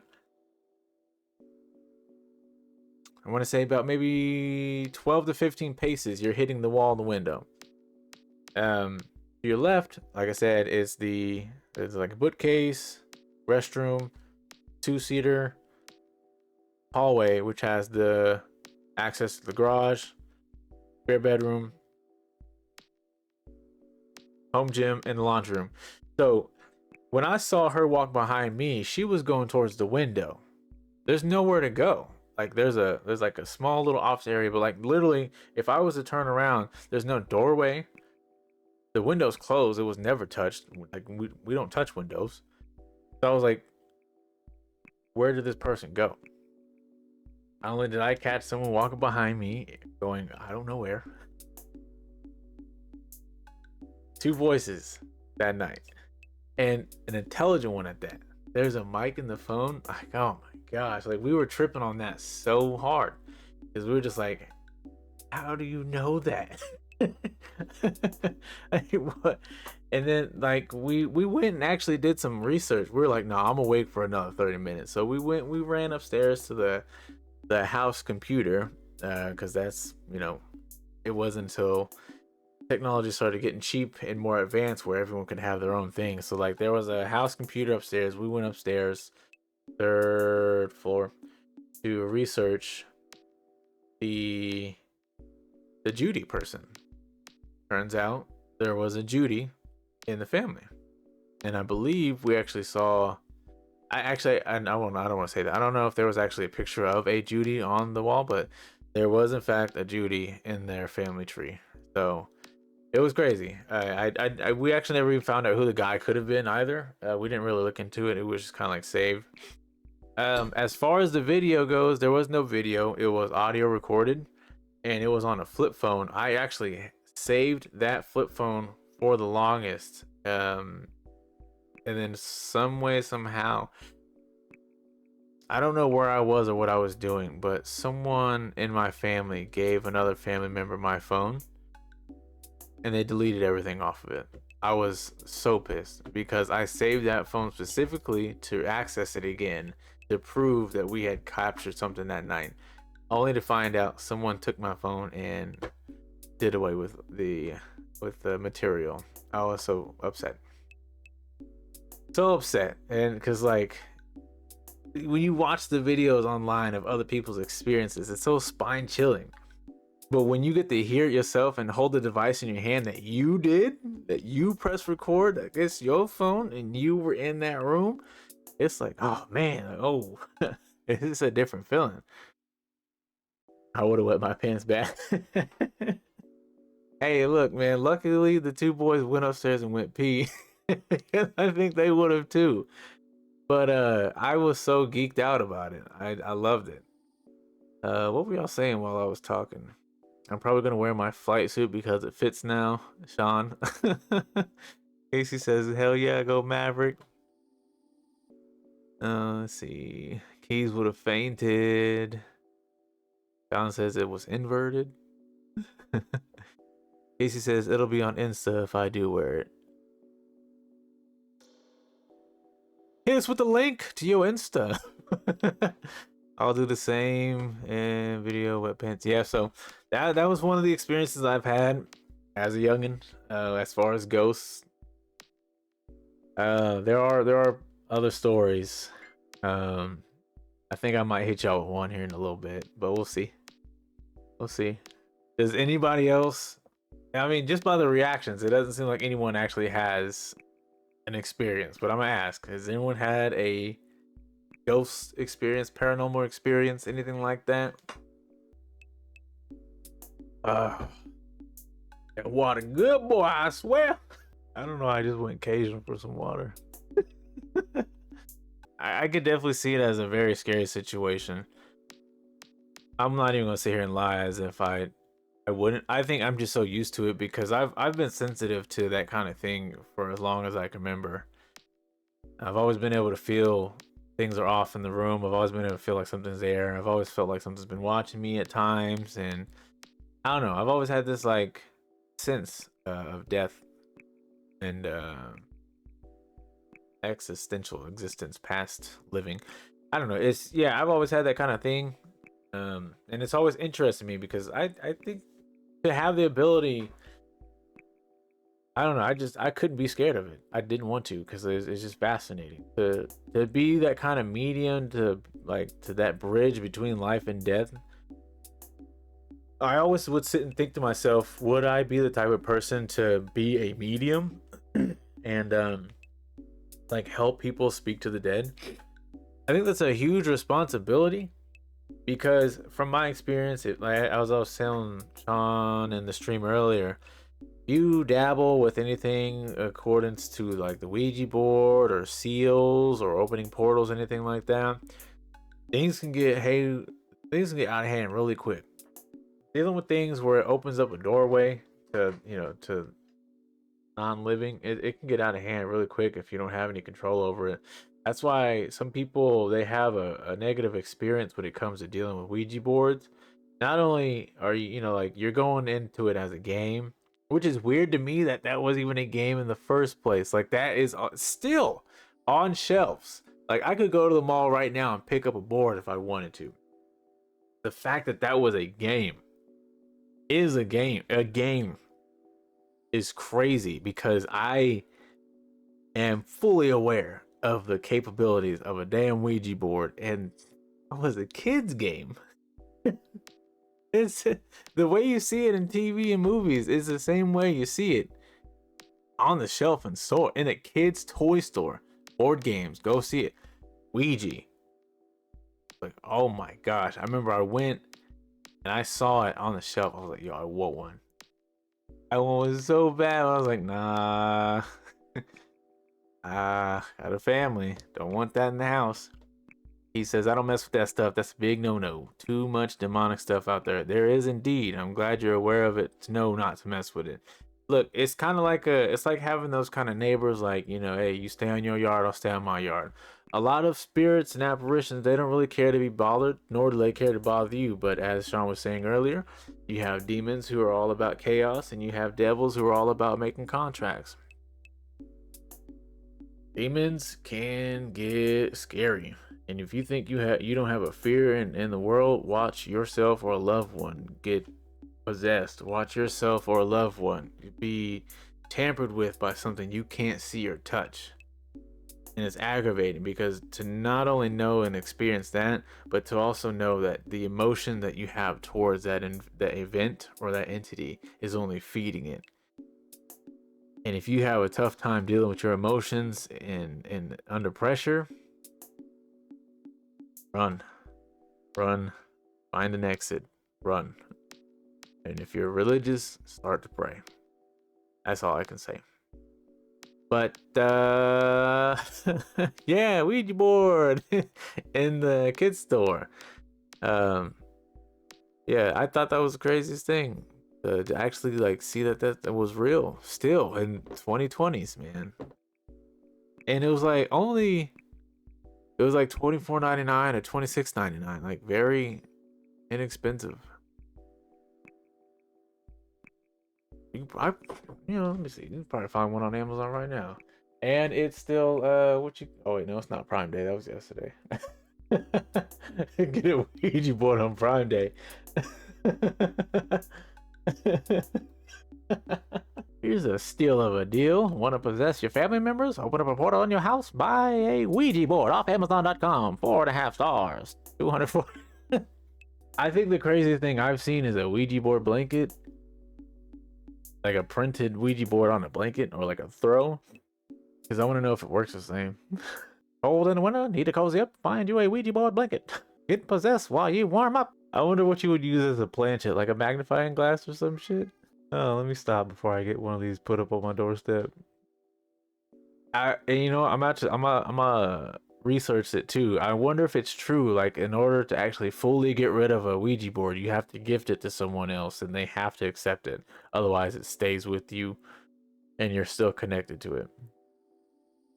Like, some of these are like original boards. Some of these are black, and they're ranging between 10 to 40 bucks. Like, I think the ones that are 40 come with like a booklet. All this stuff. What is this? Salem 1692 board game. Witch Hunt. Oh, hey, we forgot about witches. All this talk about licks and fingers and everything, but we ain't talking about witches yet. Witches are real. That's the truth. Witches, witch doctors, Wiccans, Waka Flocka, they're all real. Spell casting is definitely real. Magic is real.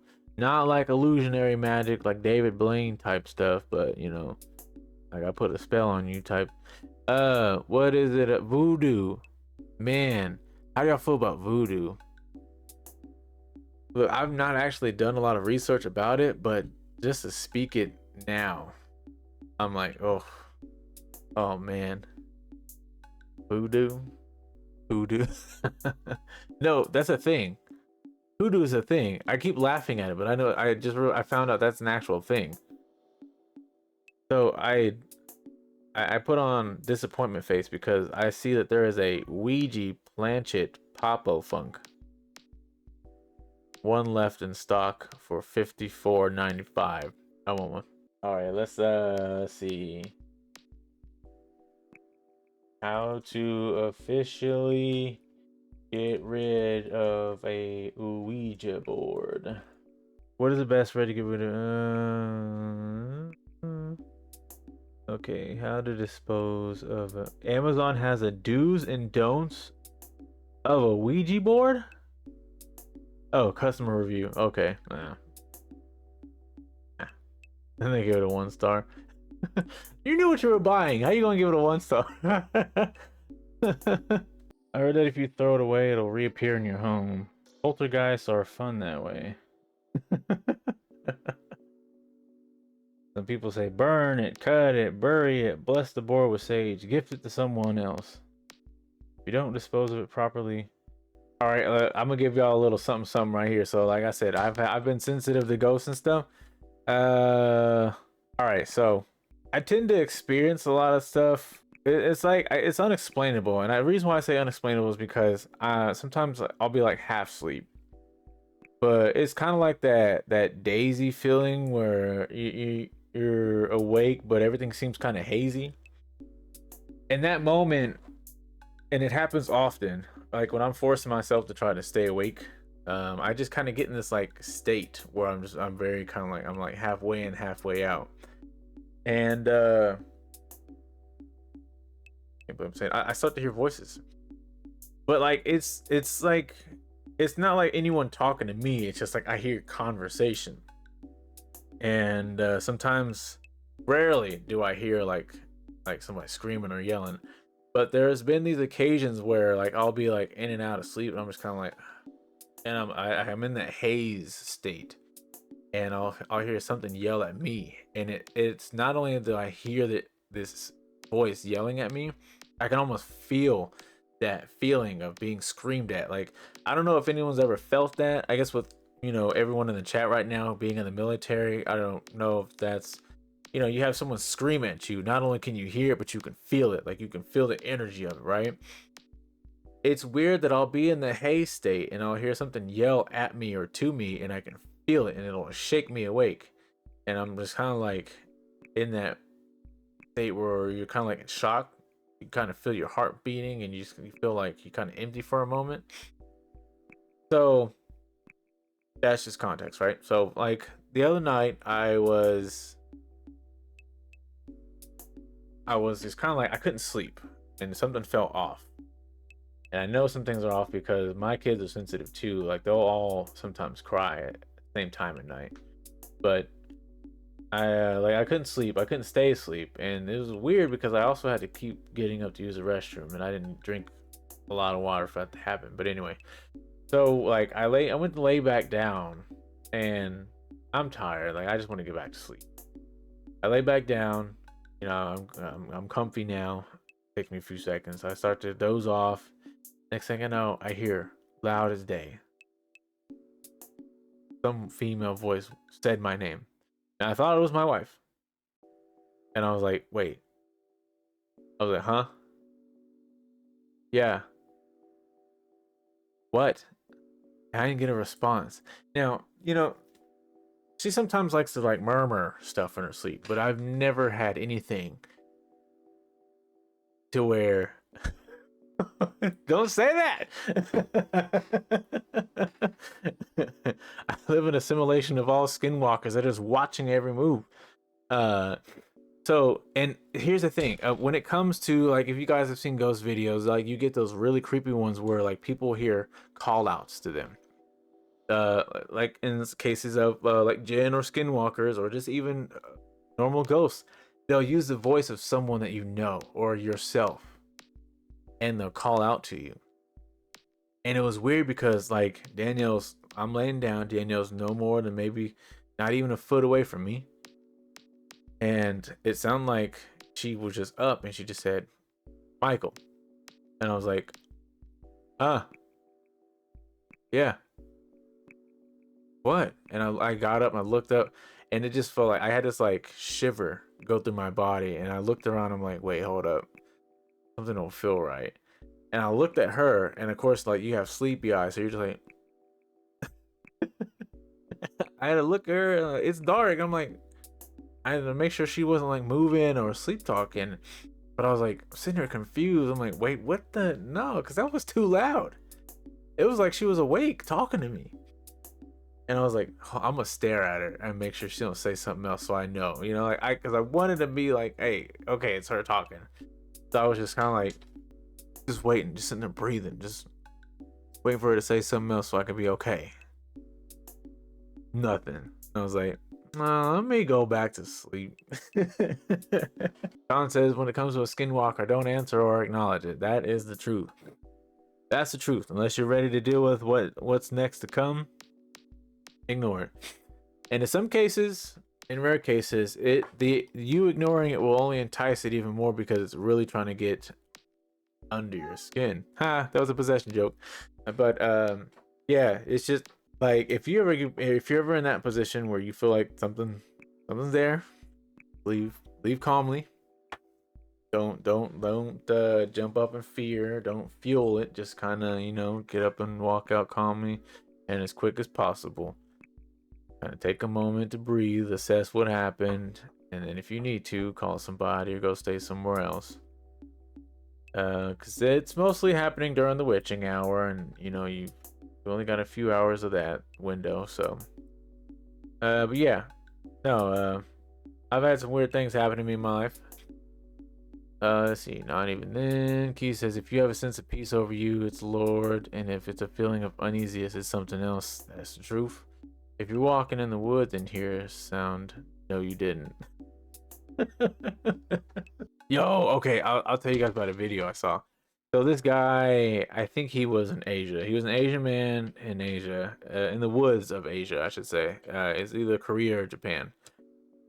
So he was out camping at night. I think he was doing a ghost hunt himself. So I don't know, but he had cameras. He had a couple out, and you know, he had his little tent, and he was in a nice part of the woods, like very, you know, he had a nice opening where he could lay his tent and everything. So anyway, he had enough lighting from the camera and from the flashlights he had to like kind of give him a good, I want to say maybe 25 foot radius of light before it went from dark to pitch black. And I forget what happened, but so the gist of it is that like, so he had like two cameras, and the main one that he was walking to, he said that he had heard something, and to which in the video you can hear like a couple of snaps as if it's like someone took a couple steps and just sat there and waited. He heard it.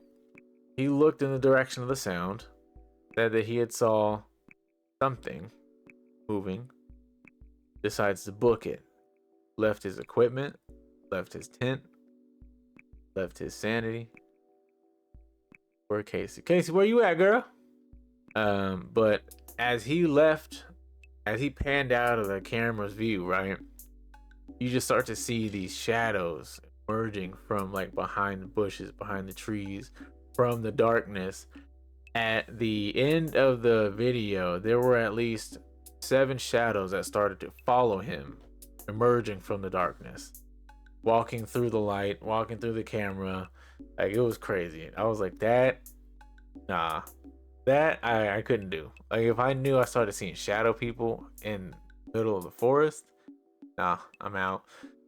And the thing with people who camp, I don't ever see it enough, but I feel like people should prepare in this manner. Take something to mark where you've been, where you need to go as far as like emergency exit back to the road or back to your car, you know, because people end up getting lost. I would take markers to wrap around like every 10 trees or every 20 paces or something like that, so you know where to go in case you get lost. I don't know, am I wrong on that one? I feel like that should be practiced a lot more. But yeah, no, that one, and that was one of the videos that you could find on Nuke's Top 5 on YouTube. There's a bunch of videos like that. One that was like, so there's 2 more that actually like super tripped me out, and this is back when I was working at Heat. So one, there's this guy, he likes to like hike and walk through the woods. I think this one was in Europe. So, and he likes to hike at night. And I think there's something between him and his brother that like they like doing this or something like that. I don't know. Anyway, one night he goes to take himself walking through the woods. You know, it's dark. He's got a flashlight. He's got his camera. He's got his little walking boots, hiking boots on, hiking shoes. And he's trekking through the path. And of course, you know, you hear things and you're just like, oh, okay, you know, that's I think the way things move around in trees and in the tree lines, you'll know if it's an animal or if it's like, yo, who that? But he was walking, and as he's walking, you know, he starts hearing stuff, and it seems like something's walking alongside him about 10 feet that way. So he points the camera up, nothing. Hears it to his left, turns it around, and as he's staring, heard my mixtape. As he's pointing the camera and he's staring off in the distance, all you see is this like head emerge from behind a rock, and it's not just any head.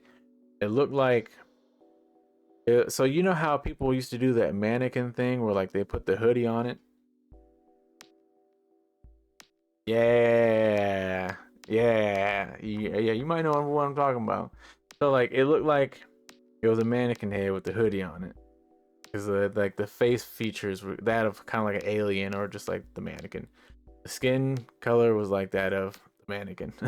The hoodie was like that of which you would put on a mannequin. So like it would emerge and it would just like sit there, right?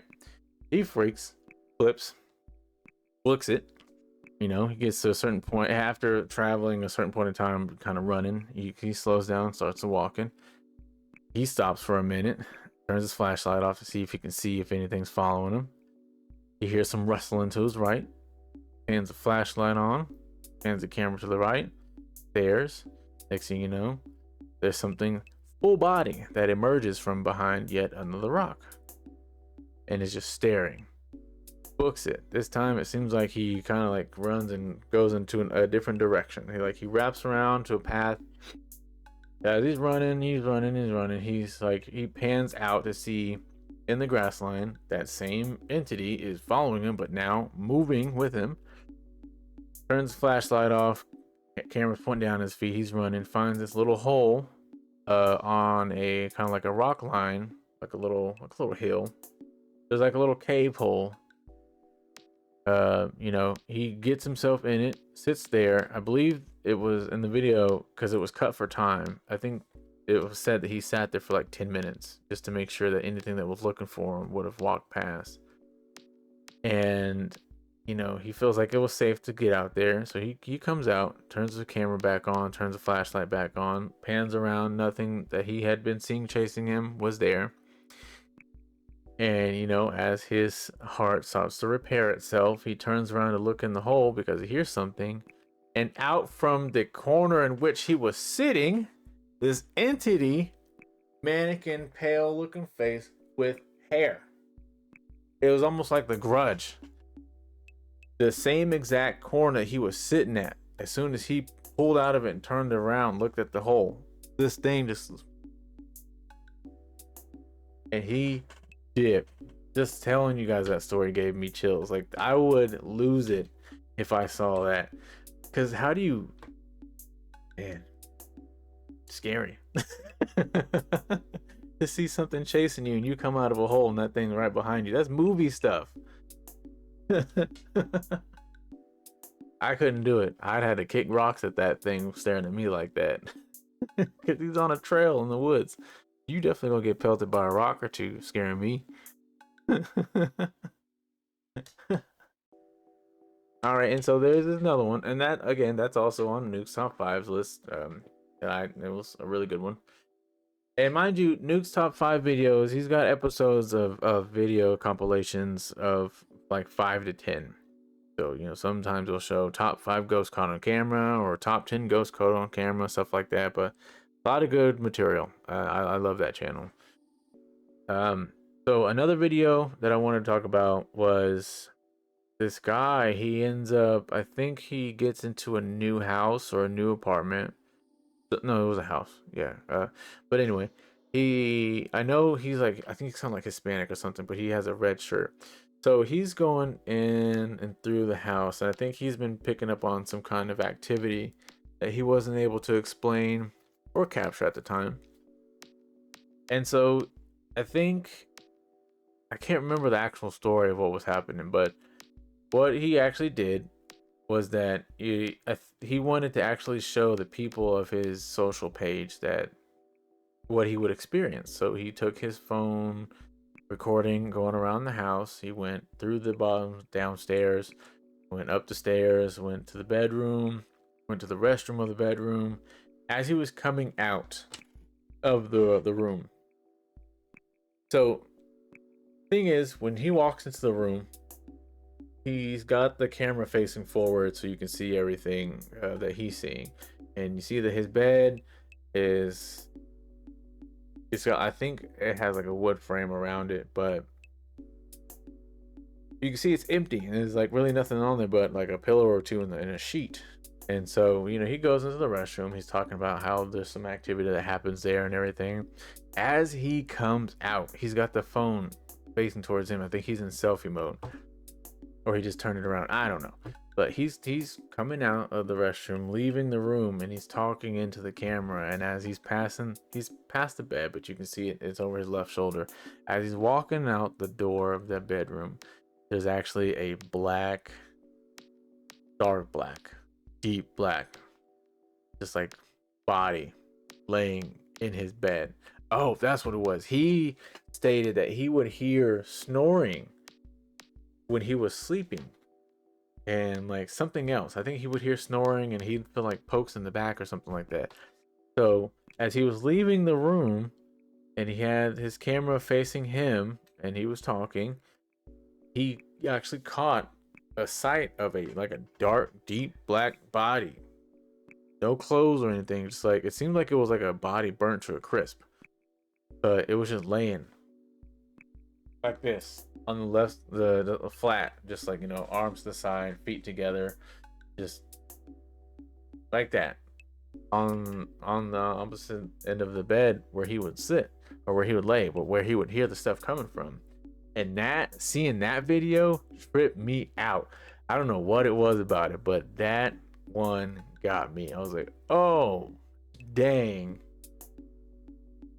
And I don't know what it was. Like I think it was just like seeing how like a dead body right there. That's what it looked like. And oh man, I was like, ooh, this is a good video.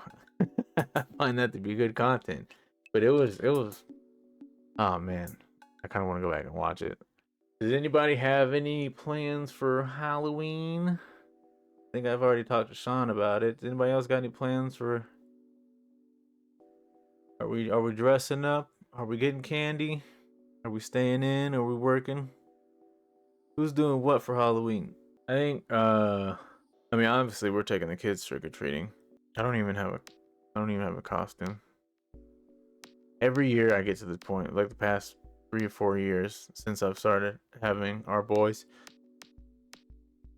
My wife's all like, "Oh, we didn't get you a costume, or what are you gonna do? Who are you gonna be?" I'm like, "Nothing. We'll just take these kids to go get candy, and that's it." And I have a couple times I end up putting on something last minute. So, see, Sean says, "I don't think I have any parties." Yo, man, I think we actually plan on having a Halloween party here on Sunday. That following Sunday. Pray over your candy. Yeah, definitely got to check it. Definitely got to check it. I remember last year, we took our kids and my sister's kids to trick or treating, and we went through College Hill. For anyone who's not familiar with the Wichita area or College Hill, that's like kind of the outskirts of downtown and like the entrance to the east side. It's a pretty lavish. Well, no, not all of College Hill is lavish. It's just a labeled area, but a lot of places or a lot of houses in College Hill are known for being kind of upscale. But not like Eastboro. Eastboro is its own city within Wichita, has its own police station and court. But anyway, um, so around Halloween, everyone likes to go to College Hill. College Hill is where it's always popping. So like, you get blocks on blocks on blocks of people giving out candy. Like they take Halloween decorations to the next level. Like we have one house who does UFO, and they do it well. Like it's super upscale. Like the way that they do the UFO is almost Hollywood. Just it's amazing. I'll have to try to get a picture of it and post it for the socials, but it is dope. It is so dope. But yeah, no, like and then like they'll have like music playing. Some houses will have music playing, like family friendly stuff or nothing that has any cussing in it. But like it's just like a huge area Halloween party. Like you can go get candy in any age, you can go, and like people are out there giving candies. If you go early enough, like they're known for giving full candy bars, all mainly chocolate, none of that, like Tootsie Roll or Tootsie Footsie or whatever it is. But yeah, it's just crazy. Like the inflatables are insane, like super huge. The lawn ornaments are just like sometimes with like 12-foot stuff. Some houses like they'll have the sensory ones where like you walk by it and like something will jump out at you. It's a good time. But it's not for kids. So I would say this: if you're in College Hill, definitely don't take anyone under 6 who can't pay attention. We took, at the time, it was my 2 boys because they were of age, and my sister's oldest 3. Oh goodness, it's so when you've got kids who are interested in okay, so it's Halloween, there's costumes everywhere, people are dressing up and people are being scary and people are being cool, but like you got and like you're on the road, like you're on a main road, and then you get to the neighborhood and they're like when I say it's a party, like they're like the streets were filled. I've never really seen College Hill like this popping, but like there were some streets where it was hard to even walk on the sidewalks and through the streets because they were so congested for no reason. It was just that busy. But okay, so we've got, I think my nephew was 5 at the time, and then his sister was 3, and then there's another one like 4 and then 3. How many garden tools? What? Oh, oh. I think I know what you're saying. Oh, come on now, it's Halloween. What you expect? Freaks come out at night, son. But so yeah, no, we're walking these little kids, and my two nieces, they're so worried about who's wearing what and everything going on around them, they can't walk a straight line. Oh my goodness, it was the most infuriating experience I've ever had as far as walking kids and Halloween. So I'm trying to get them to walk in a single file line, and that's not happening because this single file line was a broken snake's path. And like, because it's busy, you got people walking in a two-way traffic system. So, I'm like, hey, stay directly behind your sister, stay directly behind your brother. You all stay directly behind me, and blah, blah, blah, blah, blah. So as we're walking, of course, they're swivel necking it. And as they're swivel necking it, their body does the same thing. They don't know how to walk straight and look at the same time. No, they're like, so we see it, and we hit like 30 groups of people. That's just how it is. You go in doubles, or you go with like 4 to 6 people, or you go alone to find someone. Doesn't matter. So we're mainly hitting. I thought about it. He said use a leash backpack. So I thought about it, but we didn't want to look like those kind of people. I mean, it was perfect, right? I think that's a good idea, because on Halloween, that is the perfect idea. You're dressed up as my little prisoner plus whatever you want to be.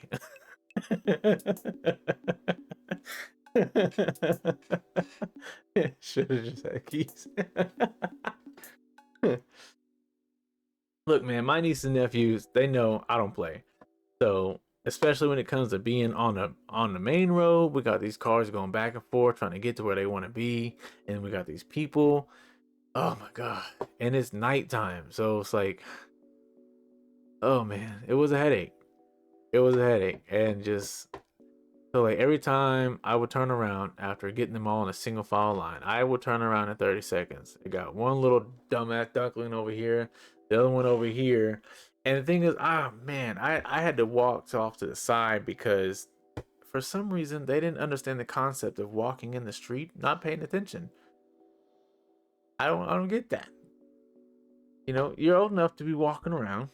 You're old enough to understand what a car is and traffic, and yet because you're so enthralled by costume and Halloweenetry, you're walking and you're just like, oh, there's headlights, but you look like a Halloween.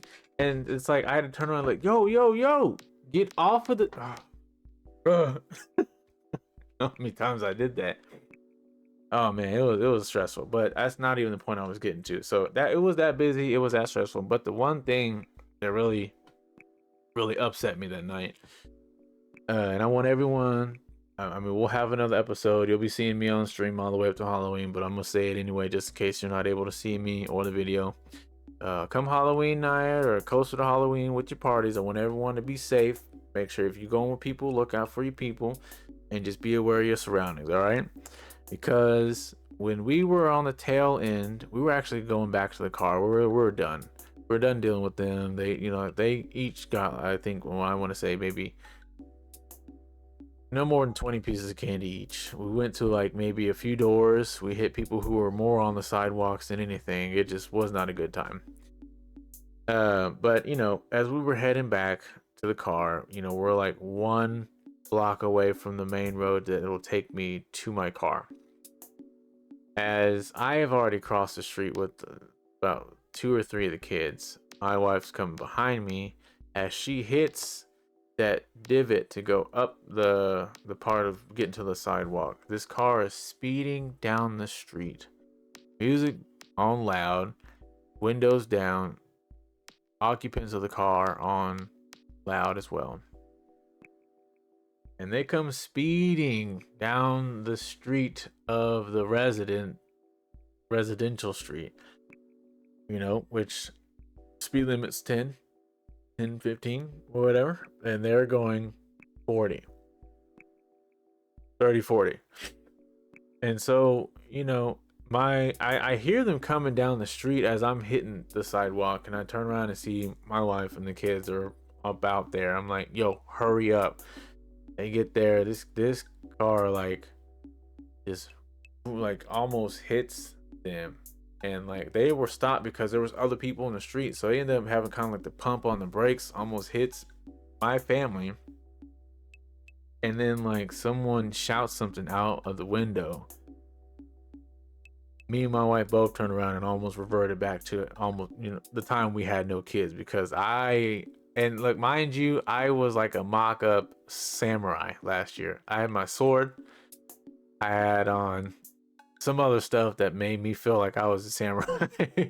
But I almost wanted to take a charge that night because, dude, the way they came smashing down the street, pumping the brakes, almost hitting people, almost hitting my family, and then for you to have the audacity to shout out the car, and then there's a car full of, they all sounded young. They're just laughing and cackling, and then they continue to speed down the street, almost hitting more people. Everyone's yelling, "Yo, slow the hell down, slow down!" But like in the moment where they were there next to me and my family, I was just like, I was about to go full on Afro Samurai. Because if they would have made one more comment, or made a move to act out impulse, man, they were. Nah, I honestly, I believe they were. It's just like you can tell what the way people's voice are, like the way they speak. They were a bunch of younger black like teenagers. So, and I want to say that they probably were drinking or high. I don't think it was a thrill or a candy rush. Like, I'm pretty sure they were intoxicated just by the way that they were acting and how they were driving. But unfortunate enough as well, I want to say that same night there was actually, man, tell me about it. When I as and like the even the music, like you can't really say like the music because like now everyone's listening to what we call rap now, but it's, you can always tell. And then I don't know, it's that young generation. They just, well, it's not always the young generation. I don't know, it was an unfortunate event for everyone. But even more worse than that, unfortunately there was a kid that lost his life due to being hit by a car and dragged. I'm not going to go into detail of the gruesome event, but he got hit, body was dragged under the car, a block, half a block. I don't know. Weirdly enough, my wife was, she when she was going to school, she was lab partners with someone who actually worked that scene. He was he was EMT, and he had to work that scene, and it was, I'm I was told that the details of the scene were not great to see. And that's never easy on the eyes, let alone as a full adult. But to see a kid, man, as I said, everyone make sure y'all safe and look out for each other. Look out for people around you if you know them or not, because stuff like that happens all the time. People just like, they take holidays weird and they get weird about it. But luckily, nobody in my family was hurt, just annoyed. I hope that the child whose life was taken was able to rest in peace. And my condolences go to the family who lost their child in that event. Definitely not a night I would ever want to lose anyone. That's just, but yeah, no, I mean, y'all gotta be safe out there. I'm gonna go ahead and about 9:30, so I'm gonna go ahead and wrap up here in a minute. I appreciate everyone for stopping in. Let's see, Key said, "Damn, that's sad." I'm sure that was tough on him, but I'm gonna be crew.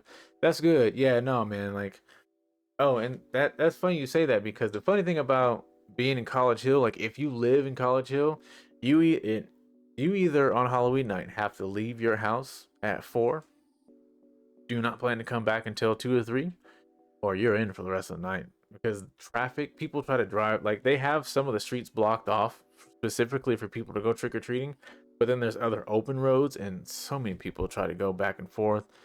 Oh my gosh, it's so ridiculous. People don't think. But yeah, man, that's good, yeah, everyone stay safe. You know, if you drink, make sure you drink responsibly. Make sure you find a good, safe way home. Be with some people that you trust. If you're taking anyone trick or treat, you go and trick or treat. Make sure you test the candy first before you eat a whole bunch of it. Just have a good time. But no, I mean, like, we'll see each other again. I appreciate everyone for showing up. I'm gonna go ahead and hop off here in a minute. It's good to see everyone again. Keys, Casey, I'm glad to see that you guys were able to hop back on. Hope to see y'all again in the near future. You guys are always more than welcome. Y'all family. So again, for those who weren't able to view earlier on, good night, Casey. It was good seeing you. From Friday to Sunday, 13th to the 15th, I will be game streaming. We'll get into some action this weekend. Next Thursday, the 19th, we'll be back here again at 6 p.m. We're just gonna be talking the same stuff, having fun. We'll get more into Halloween, I guess. I don't know. We'll have fun with it. We'll just play by ear. And then again, the 25th of Wednesday, we'll round out the end of the month for podcast with Trey, our sketch and catch episode. We'll be back at it again, I think about 11:30 in the morning, and that's Central Standard Time.